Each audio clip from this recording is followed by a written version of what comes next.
कि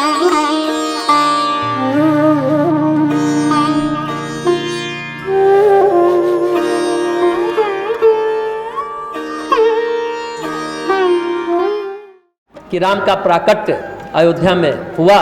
गोस्वामी जी बता रहे हैं कि तिथि, वार, नक्षत्र, मुहूर्त बहुत ही बढ़िया था, जिस समय राम का प्रकटीकरण अयोध्या की धरती पर होता है। अभिजीत मुहूर्त था, दिन का 12 बजा था, जो विजय मुहूर्त कहते हैं। अभिजीत मुहूर्त में कोई काम करने से विजय की प्राप्ति होती है। सभी प्रसन्न हैं। सबसे ज्यादा प्रसन्न ब्रह्मा जी हैं, क्योंकि वह सृष्टि के रचनाकार हैं, कि सृष्टि के जन्मदाता हैं, वह हिरण्यगर्भ हैं। उनको लगता है कि हमारी सृष्टि, हमारा सृजन इतने दिनों से बाधित था, अब ईश्वर की अनुकंपा से सृष्टि जो उजड़ गई थी अब संवर जाएगी, अब खिल जाएगी, भगवान का अनुग्रह आएगा।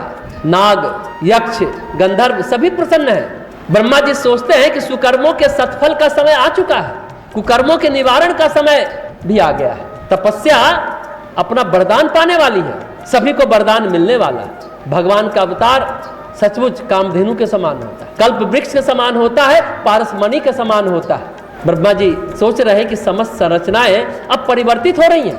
आगे गोस्वामी जी कहते हैं 151वां दोहा में, बालकांड के इस दोहे में, कि सुर समूह विनती करी पहुंचे निज निज धाम, जग निवास प्रभु प्रगटे अखिल लोक विश्राम। गोस्वामी जी कहते हैं सारे देवताओं ने कहा, भगवान आपका अत्यंत अत्यंत आभार है, आप सर्वोच्च कक्षा से धरती की गोद में आप आ रहे हैं, हम सबके लिए आ रहे हैं, आप अपनी अवस्था छोड़ करके हमारे लिए अवतरित हो रहे हैं, आपका आभार है। सभी देवगणों ने कृतज्ञता व्यक्त की, ऋषि मुनि भी संतुष्ट हो गए कि अब भगवान आ रहे हैं, अब सब कुछ अच्छा अच्छा होता चला जाएगा। गोस्वामी जी आगे कहते हैं, अभी तो हमने दोहा सुना, अब छंद में कहते हैं, भय प्रकट कृपाला दीन दयाला कौशल्या हितकारी, हर्षित महतारी मुनि मनहारी, अद्भुत रूप विचारी, लोचन अभिरामा तनु घनश्यामा, निज आयुध भुजचारी, भूषण बनमाला नयन विशाला, सोमा सिंधु खरारी।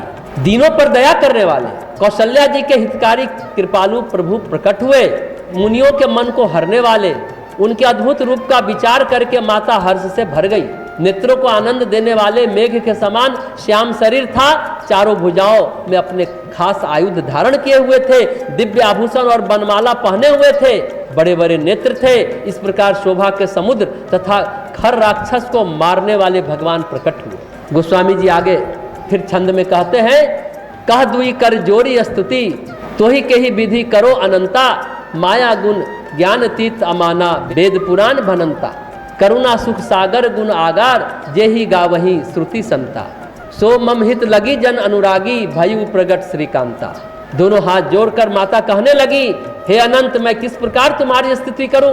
वेद और पुराण तुमको माया गुण और ज्ञान से परे और परिणाम रहित बताते।